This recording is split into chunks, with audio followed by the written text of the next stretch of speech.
Yes, it's another interesting, lovely, beautiful time on your television. My name is Emmanuel Ilaha Silva, and the program is two-in-one twin program called Eyeball and NewsAngle. Well, fundamentally, Eyeball is a weekly TV program that gradually try to expose and x-ray all the details politically, trying to bring all of the informations and news that surrounds the polity of this nation, the positive impact a whole lot of what do I say, Nigerian youth who are future leaders have been able to infuse into the structure, political structure of this nation. And the news angle is who are the rave makers, who are the news makers, who are those that millions of people are actually looking out for to come into the front burner and to take this nation to the next level. And well, like I rightly said, the twin program, we're going to be looking at one fundamental aspect of the next generation leader of Nigeria come 2019.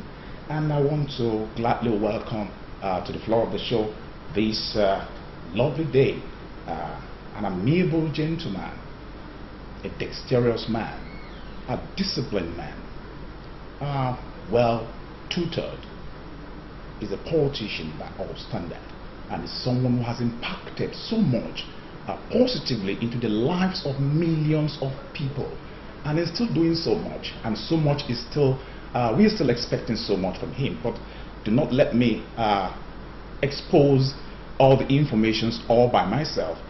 What I'm going to be doing right now is to direct my satellite straight down to the man with the Midas touch. I want to talk about Architect Kabiru Ahmed.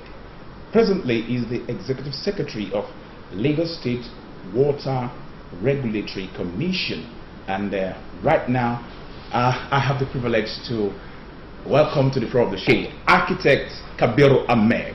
You're most welcome, sir. Thank you very much. Now, you are a youth. When we look at your physical build, your structure, your face, everything about you sounds like the future leader Nigerians crave for. Now, as a leader, youth leader of the All Progressive Congress, the biggest and the largest political party in Africa, within your constituency here in Lagos, how has the experience been so far ever since you took charge of that structure? It's been quite a challenging experience. Actually, by designation, I'm not the official youth leader, okay, because I do most of my activities with people of the age bracket that you can call the youth. I led the Arewa community in Lagos State through the past 2 elections. And the last 3 elections also, I was partisan to the activities of the party, the evolution of the party from AD to AC to ACN to APC. So consistently evolving with the progressive trend in the country. It's been quite challenging, and we strive always to cope with such challenges. We have a structure that transcends the length and breadth of Lagos State, that cuts across other southwestern states, and we also always coordinate our activities within the ambit of the party, right from when it was an opposition party to this day that control government and the center and most of the states. So essentially, talking about youth activities, youth happen to be the bedrock of any developmental idea, any initiative you are working upon. The youth always bring it to fruition. At this is how we stand with the party, develop its activities, along with our leader, Asiwaju Bola Ahmed Tinubu, the President of the Federal Republic of Nigeria, President Muhammadu Buhari. We always look at, yes, what does it take to do? And we get doing it. And I can tell you categorically that our lineage, our own group, our own set of people, obviously fall outside the, in quotes, the lazy youths. So, not part of those youths that actually will sit down and wait for things to just come to just happen. No, we strive. We go out. I recall the very time that we came to tell Asiwaju Bola Ahmed Tinubu, you cannot change Nigeria unless and until you work with Muhammadu Buhari. It was we, the youth, that came to do that. We also went to Muhammadu Buhari and said, look, you have to work with Asiwaju to change this country. You've contested twice. But at that time, the entire thing was not allowed to materialize to fruition. He had to contest the third time, probably to see the light that what we are saying is true. Exactly. And after that third contest, he came back and then they started meeting. You've seen the picture of the first public outing that they had together. When I invited President Muhammadu Buhari to Lagos to attend the June 12th program. And of course, that marks the beginning of his acceptance in the Southwest. When he came there and openly declared that the cancellation of the June 12 election is injustice. And that's it. He said it as it is. And from that time on, people saw him as, yes, this is not somebody that is tribal, this is not somebody that is sectional, this is somebody that says things as they are. And the rest is history now. Oh, we thank Allah for that, all of that. Because, when you so we were responsible in calling up a coalition of various organizations, human rights groups, civil society organizations, youth organizations, came together to propel the change mantra under President Muhammadu Buhari, along with the Buhari campaign organization, which still stands as a patron to today. And we moved on. We moved from one state to another. So the idea. Okay, sir. Let us come down to your own humble self. You're from Katsina State, and rumor mills across the nooks and crannies of the country, because you are so positioned politically that you were gunning for the senatorial seat, and you once told us off camera that your position is to build the bridge. What are the things we should be expecting from your personality? Well, we are presently discussing with various organizations, about 23 different organizations across the length and breadth of Daura Senatorial District. Some have written letters, some have carried out press conferences, some have done declarations, calling on me to take up a challenge, a contest for the Daura Senatorial seats. It is still something we are discussing with various groups and interests within the zone and in the state. And once we conclude, you'll get to know the final result. But the way it is, I think we are giving it a very good thought. Okay. It's something we are really thinking about. It's a clear call by your people. Yes, one of the things a particular organization, that's Katsina Daura Youth Social Development Group, came to put before me is the clear-cut position that nature has kind of developed. Okay. I have served in the government of Asiwaju Bola Tinubu from 2001 to 2003 and then to 2007 as the chairman of the State Planning Authority, LASPEMA. Okay. Lagos State Planning and Environmental Management Authority. I also serve under Babatunde Raji Fashola in the same capacity, also in addition as the general manager of the same authority.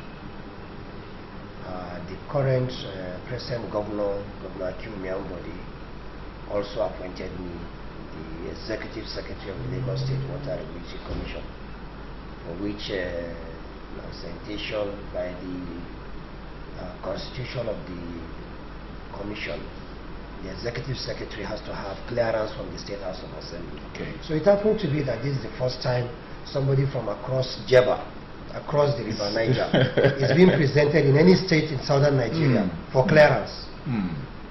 And I was humbled that particular day that member after member, when each and every member was standing up to say, look, you paid your dues.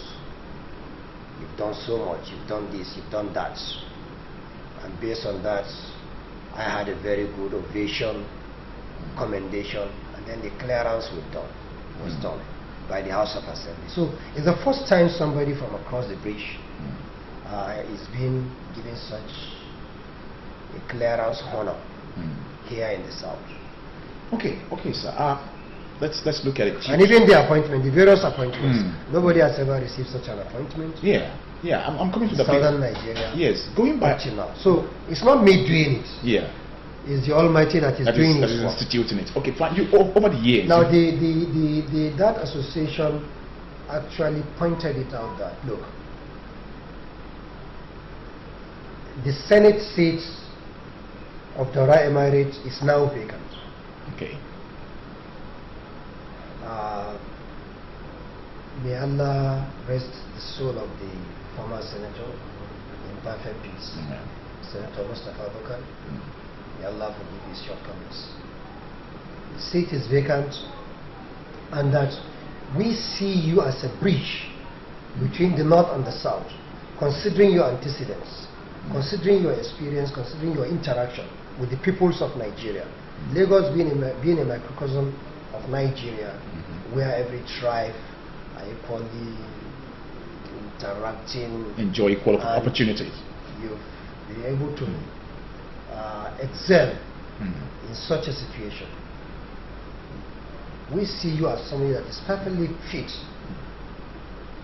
for that particular position, especially with the current disagreement between the executive and the legislatures and the legislature. That you can be able to bridge that gap. I couldn't agree more anyway. It's one of the reasons we have to sit down and start considering the idea. And in no time, the issue is everywhere. So we are really looking at it. It will come to pass, inshallah. Okay, now let's look at basically the residents of Katsina in Lagos State. You've been able to hold them, together, initiating all sorts of peaceful coexistence between those across and here in Lagos. What has been the secret? The secret of your... The secret is that in time past, there used to be some clauses that people use, non-indigenous. We came against it. I vehemently came against it. I still stand against it. I have served as vice chairman of Aigi local government. I'm serving in the state government. Whatever that is happening in Lagos, I have a say in it. I participate in it. Why should somebody call me a non-indigenous and I listen to such a person? So it is a term that is rather subjugative. And we have to jettison all those such primordial or archaic utterances and imaginations, considerations, and come up to the reality of things. Look, gentlemen, You are here, you are here. If there is a PTA meeting and your child is in the school, go there and attend. If there is a CDA, community development activity, and you are doing a culvert or you are doing some community related activity where your street is also located, where you are, where you live, for God's sake, go there and participate. And so we had to change the psyche of the people. You recall that in former times it used to be a situation of anger, distrust in between various peoples within Lagos. Has led to various crises in Maljuer. Yes. Akeke, Diaraba, and Co. Yes. Now we have to sit down, initiate a peace conference by which we started interacting with various peoples of Lagos, even various organizations, even including the OPC and Co. We involve our leaders, our Serkis, like Serki Sani Kabiru of Lagos, Serki Hausawa of Idiaraba, Alhaji Hassan Auyo, and a host of others in various communities came together, fusing, and started living, participating in all activities. And we saw the benefits.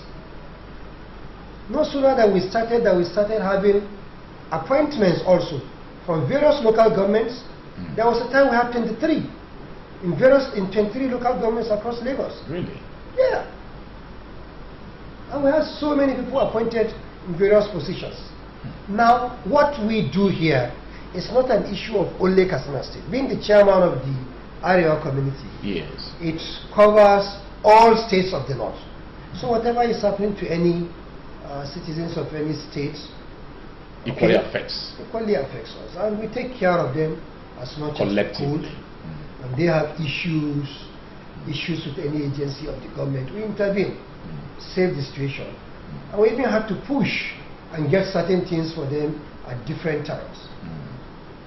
We made a presentation on the issue of this begging on the streets. Yes. We made a presentation to the governor. 500 of such beggars were given, physically challenged people were given 100,000 subvention from the government to start various trades. And you can see it has reduced on the streets. Yes. Drastically. A lot of them, it has drastically reduced.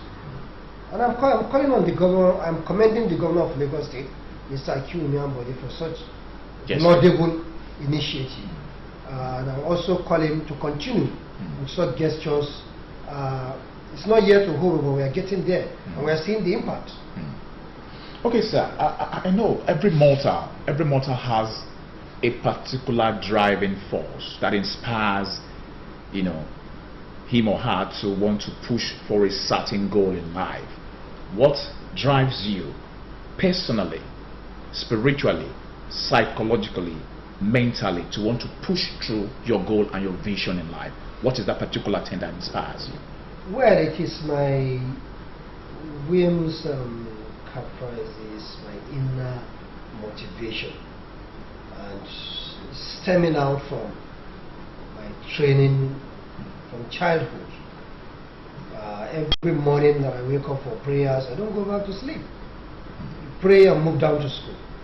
So my first appointment in the school, in primary school, was timekeeper, because I will arrive to school before anybody, and I'll be the last to leave the school. And from that time, even in primary school, those days, you have to go to the bank with a check to get money. From my primary school days, my teachers were sending me to the bank. I was the only one that could go to bank and cash money for them.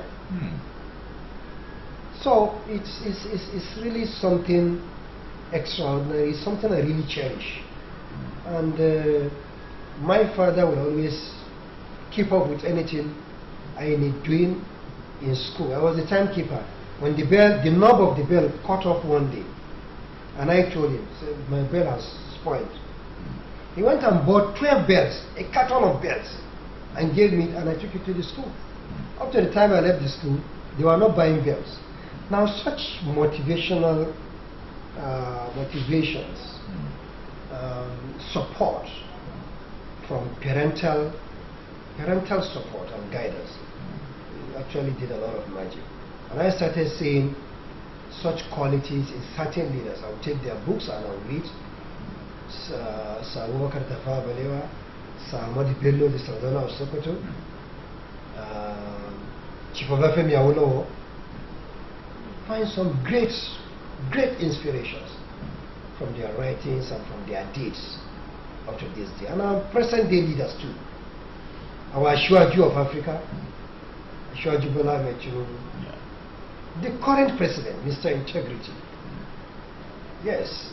Baba Buhari. Okay, so I'll come back to that because I have just to you notice that when we are speaking about some of these people, we get charged. Honestly. Yeah, yes, that's my line of question. What is this?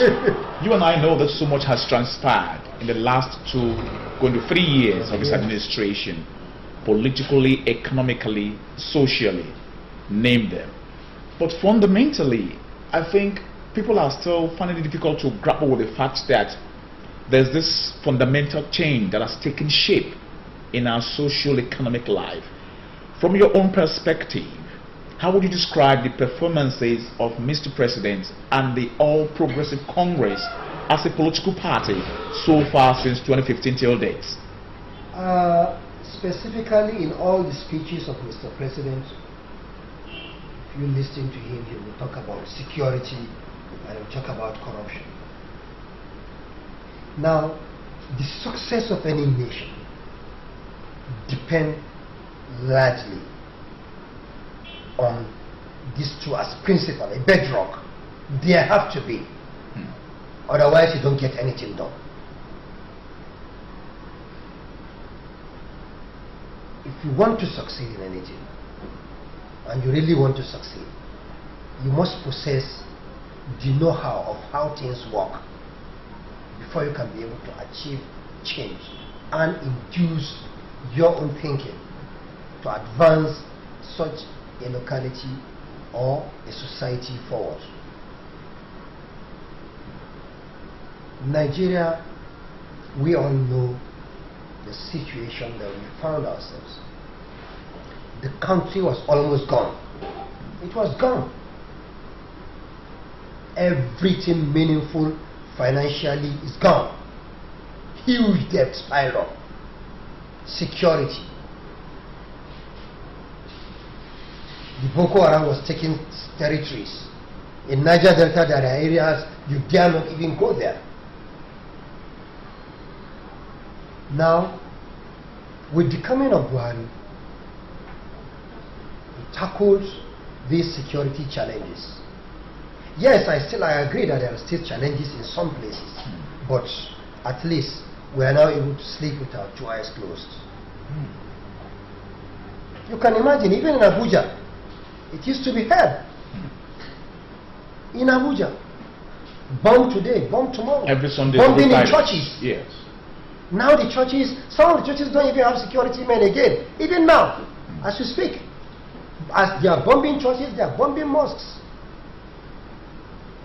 And what the actual motive was to get the Muslims attacking Christians and the Christians attacking Muslims. And we never did that. Nigerians are fantastic people.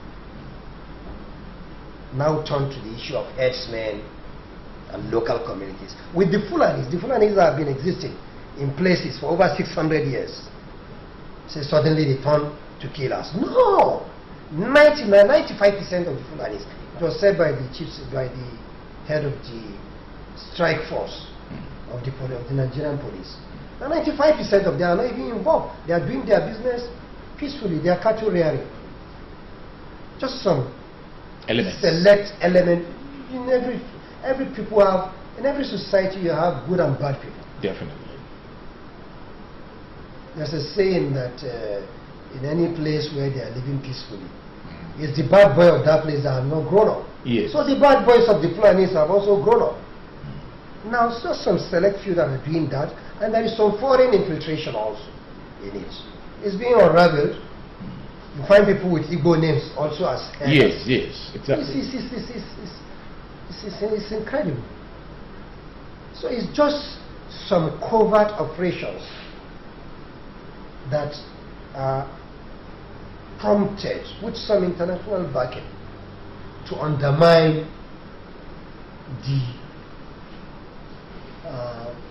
to undermine the nation. Administration of this president, right? Yes. And they will not succeed. This is an aspect by which I often have done the call last week, and I want to seize this opportunity to do it again. The Senate, the disagreement between the Senate and the presidency is being taken too far. The president made purchase of some fighters, aircraft fighters. Yes. Is the Senate saying they are not needed? If they are saying that yes, they should not be included in the budget, they should be treated separately, and the president should come and defend that. Has that happened in our nascent democracy? During the last dispensation? Yes, 19 years of democracy in Nigeria. Did that ever come up? Why should it be on this singular matter by which the last time the forces, the Nigerian forces fighting the Boko Haram sect, cornered them in Sambisa forest? There were some areas they cannot actually penetrate. The casualty figure was too high. They had to hold on. They needed certain equipment to be able to penetrate that nucleus of the sect. They didn't have this equipment. The right thing to do is to quickly get it. He ran around to get those things, and you are saying you shouldn't. No! Come on, take those equipments, dismantle the nucleus of those dreaded monsters, and let's let them finish the work. Oh, they are enjoying their Abuja now. Yes. So let everybody enjoy peace first. That's it. Now with that peace, then every other thing can come up. Yes. Development in every sector. Okay. Nigeria presently, check it out, $47 billion in reserve. That's awesome. Awesome. It's incredible. First in the history of this nation. Yes. We are richer than South Africa now. South Africa has 43. We have $47 billion. And we're still expecting to have more. Oh man, feels good to have a great president.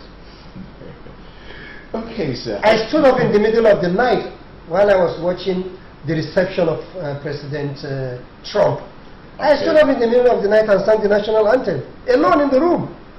I was singing loud. It's really exhilarating. It's great. For the first time, I'm feeling good that I'm a Nigerian. This hope is being built back. Thank you, Mr. President. Okay, sir. Let's go to the last question because we're about rounding up. As a member of the ruling political party in Nigeria, APC, which is perhaps the strongest political party in Africa right now, because they occupy the saddle of leadership of the biggest nation in the history of Africa, this continent. The youths, like you rightly say, are the bedrock of the future of this country.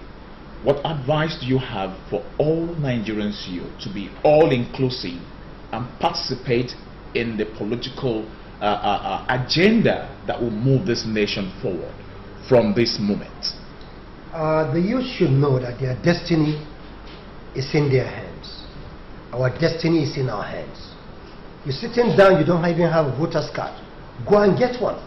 Start from there.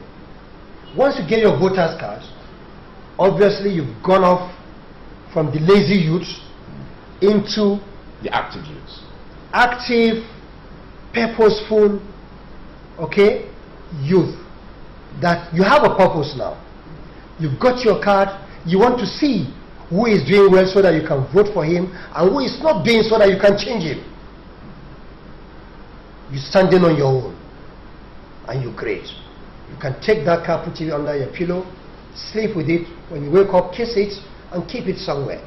You know that the power of change is in your hands.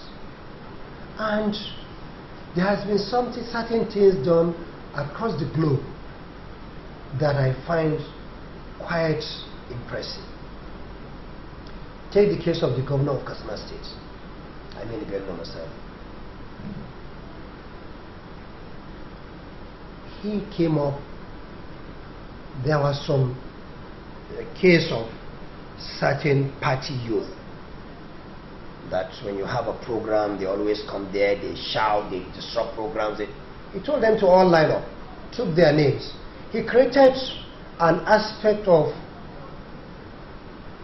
environmental management organization and then employed all of them there. And they are earning their living. So one day I was passing and they were doing some cleaning work in a particular local government and they were singing. I stood there and I doffed my hat for him. He has made them meaningful. This is the example we are talking about. Make the youth relevant. I want to borrow from the words of Chief Obafemi Awolowo that he said, should it happen that there is no work for us to give our people to do, I will line up a set of people to dig trenches. And I will line up another set of people to fill those trenches so that each side can earn their living. In another place, he said that the good boys cannot sleep because the bad boys have not slept. So you need to keep people busy.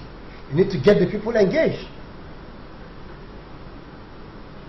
These dramatic activities, it is not there. The promises made by President Muhammadu Buhari and what is being implemented presently. It's a gradual process. It's a gradual process, but I believe it can still be accelerated further, and I'm calling on him to accelerate it. I know what we stand to gain from those programs. They are laudable programs. But I also know that, yes, the recession that the country had to go through might have affected some of these to an extent. Implemented to a very large extent. Okay. No doubt about it. Okay. But I think it's time for Mr. President to go smoking. Okay. Well, $47 billion. Take some of these billions of dollars. Okay. Get the people meaningfully engaged, meaningfully busy. Okay. There's a Ministry of Science and Technology at the federal government. I was reading through the website and I saw something ridiculous. And they were talking about technological transfer. Who will transfer technology to you? Nobody. Nobody will ever do that. Technology transfer? Nobody will transfer it. Mr. Minister, go and steal technology. You either steal it or you never have it. I know where to put 10% of that, the budget of that ministry. I know where we can put it. And we start producing our things. Instead of them sitting down there and think when they showcase the development of products that they have developed, they start showing us stove. I better stop talking about that. Take some money, bring 10% of the budget of that ministry to Computer Village. I know who can put what. And we'll start challenging America in some next 5 years. We'll challenge some developed nations. Okay, sir. Thank you. Thank you very much, sir. Thank you very much, sir, for having us in your office. Let's change it. Okay? Anybody that you see with technology today, he stole it. Yes. Okay? Yes. Let's change it. If they spell Samsung, S-A-M-S-U-G, we can do our own and put S-A-M-S-O-N-G. It becomes a Nigerian brand. Nothing will happen. We create our own name and put it there. All right, sir. And that is the way every country has developed. All right. And we developed in that same way. Thank you very much. Thank you very much. Thank you very much for having us on this show. And it's been fun. It's been an interesting, lovely, beautiful time with Architect Kabiru Ahmed, the Executive Secretary of Lagos State Water Regulatory Commission. He's been able to share his perception and perspective and what he thinks Nigeria requires to move forward. And the program has been Eyeball and NewsAngle. Until we come your way next week, my name is Emmanuel Elahe.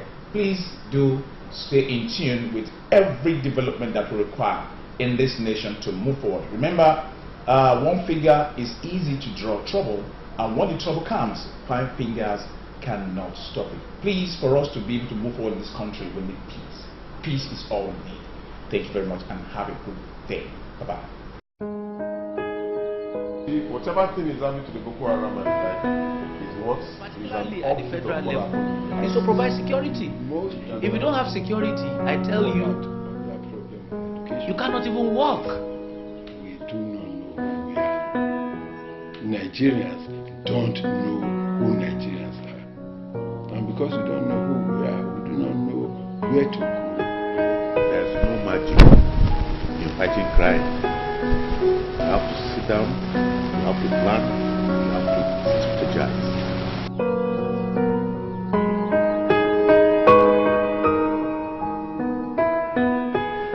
Policing has gone beyond just using sheer force, carrying guns. It's even gone beyond dominating the community with human beings in uniform. It is more of enlightenment, engagement, making people to be security conscious, making them to have the confidence to share information.